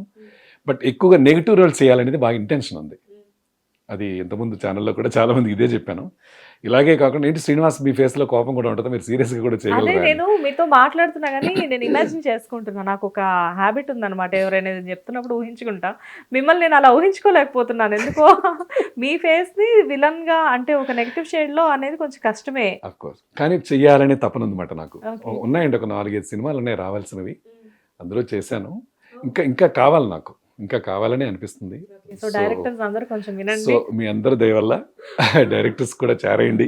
సో ఏవైతే క్యారెక్టర్ నెగిటివ్ షేడ్స్ ఉండాలి, డిఫరెంట్ కైండ్ ఆఫ్ యాక్టివిటీ ఉండాలి, అలా చేసినప్పుడు నాకు నేనుగా సాటిస్ఫై అని చెప్పగలిగే క్యారెక్టర్ కోసం eagerly waiting. Okay. And sir ఇండస్ట్రీలో మీదైతే ఇన్ని ఇయర్స్లో ఉన్నా కానీ 30 years ఎబో నుంచి మీరు ఇండస్ట్రీలో ఉన్నప్పటికీ ఆ 100% మీదైతే కేక్ వాక్ కాదు, ఎస్ 100% కాదు, ఎత్తుపల్లాలు చాలా చూశారు. చూశాను. సో మీరు ఎన్ని చేసినప్పటికీ కూడా ఇండస్ట్రీలో మీకు తగిలిన ఒక గట్టి దెబ్బ అంటే ఏదైనా చెప్పగలరా? బాగా తగిలిన దెబ్బంటే ఆ ప్రొడక్షన్ ఏది అలవాట్లేని అవపోసనకి వెళ్ళకూడదు అంటారు. ప్రొడ్యూసర్గా ఏదైతే అవతారం ఎత్తి నేను ప్రొడక్షన్ చేశానో దాంతో అసలు ఊహించలేనివన్నీ జీవితంలో జరిగిపోయినాయి. అవునా? అసలు చాలా ఇంకా ఆల్మోస్ట్ నా స్థిరచర్లు అన్నీ పోయే, ఫ్యామిలీతో సహా డిస్టర్బ్ అయ్యామాట ఆ ప్రొడక్షన్ వల్ల.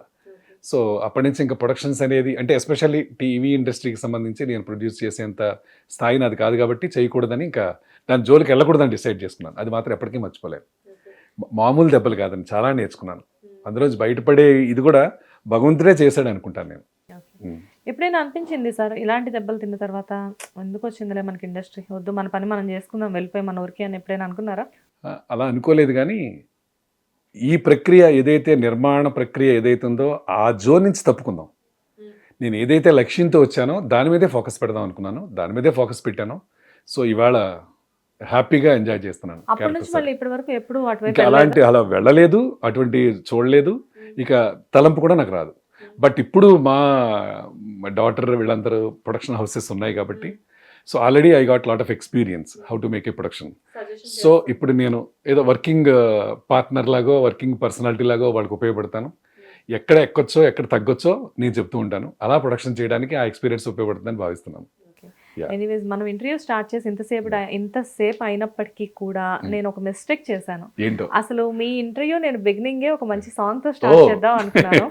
అండ్ నాకు తెలుసు మీరు ఎన్టీఆర్ గారి సాంగ్స్ చాలా అద్భుతంగా పాడతారు అని అప్పట్లో చెప్పేసి. పాడాను. అంటే ఘంటసాల గారివి ఆయనకి ఆ మహానుభావులు పాట పాడడం కష్టం కాబట్టి ఎక్కువ ఎస్పి బాలసుబ్రహ్మణ్యం గారు, జేసుదాస్ గారివే పాడేవాడిని. బాలు గారితో కూడా మీకు మంచి అనుబంధం ఉంది. ఎస్ బాలు గారు కూడా అప్పుడు శ్రీకృష్ణ పాండే అని ప్రాజెక్ట్ చేసినప్పుడు బాలు గారిది ఏదో నాకున్న చిన్న నాలెడ్జ్ తోటి ఒక సాంగ్ కంపోజ్ చేశాను పద్మాలయ స్టూడియోస్ వాళ్ళకి. పిసి రెడ్డి గారి డైరెక్టర్ అండ్ నారాయణ రెడ్డి గారితో స్క్రిప్ట్ రాయించాను. Yes. అప్పుడు బాలు గారితో పాడించాను అనమాట. అది టైటిల్ సాంగ్, అది దూరదర్శన్లో టెలికాస్ట్ అయింది. అండ్ సినిమా పాటల విషయానికి వచ్చేప్పుడు నేను పాటల పోటీలు ఉంటే చాలు, అయితే బాలు గారి పాట లేదంటే జేసుదాస్ గారి పాట పాడేవాడిని. ఎక్కువగా మేఘ సందేశంలో నవరస సుమమాలికా నవరస సుమమాలికా నా జీవనాధార నవరాగమాలిక నవరస సుమమాలికా, ఈ పాట ఎక్కువ పాడేవాడిని. Wow. తర్వాత జేసుదాస్ గారిది వస్తే తెల్లారేదాకా నువ్వు తలుపు మూసి తొంగుంటే, తెల్లారేదాకా నువ్వు తలుపు మూసి తొంగుంటే, రేయంతా నా తలుపు తీయవే భామా, తెల్లారేదాకా నువ్వు, అది పాడేవాడిని. బాలు గారిది ఎక్కువ ఇష్టమైన పాట మామ చందమామ వినరావా నా కథ, వింటే మనసు ఉంటే కలిసేవు నా జత, మామ చందమామ. మీకు సాంగ్స్ పాడడంతో పాటు సింగర్స్ తో మిర్రరింగ్ చేయడం కూడా బాగా అలవాటా సార్? బాలు గారి పాట, చేద్దాం. బాలు గారు పాట పాడేటప్పుడేమో వాయిస్ అటు వెళ్ళింది, జేసుదాస్ గారు సాంగ్ పాడేటప్పుడేమో వాయిస్ లో ఆయన వినపడ్డారు.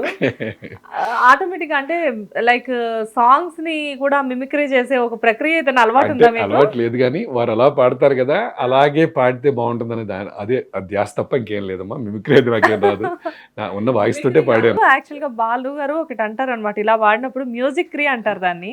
సో ఆ మ్యూజిక్ క్రీ మీకు కూడా ఏమన్నా వచ్చిందేమో అని చెప్పేసి. తర్వాత నాకు ఇష్టమైన పాట ఒకటి పాడతానండి ఎండింగ్ లో. ఇంకా రసమయ గీతం అదా? రసమయ గీతం అది ఆల్రెడీ చాలా మంది తెలిసిన పాటే. అండ్ ఏ కోనలో విరబూసినావో చెలి అని, అది కూడా చాలా కాంపిటీషన్ లో ఎక్కడో విన్నాను నేను దాన్ని. ఆ పాట ఎక్కడికి వెళ్ళినా ప్రైజ్ లేకుండా వచ్చేవాడు కాదు. ఓకే, అది జస్ట్ ఒక చరణం ఏదన్నా పాడేసి డెఫినెట్ గా సార్ నేను పాడండి. నాకు ఇష్టం అనమాట, మీ ఛానల్లో పంచుకుందామని. We are very happy about that, please. Yeah. Kondapalli బొమ్మకైనా నీకున్న రూపెక్కడిదే, కొండపల్లి బొమ్మకైనా నీకున్న రూపెక్కడిదే, పగడాల జాబిలికైనా నీకున్న సొగసెక్కడిదే, పగడాల జాబిలికైనా నీకున్న సొగసెక్కడిదే, ఏ కోనలో విరబూసినావో కదా ఆనాటి ప్రేమ కదా, నే మరువలేను సదా, నే మరువలేను సదా, ఏ కోనలో. Super sir. నాకు చాలా మీకు బాగా సుపరిచితులైన ఒక పర్సన్ చెప్పారు, okay, Telugu industry, Telugu film industry ఒక మంచి సింగర్ ని సరిగ్గా రికగ్నైజ్ చేయలేదు అని. అయ్యో అయ్యో, సో నేను కూడా రియలైజ్ అవుతున్నాను. Thank you.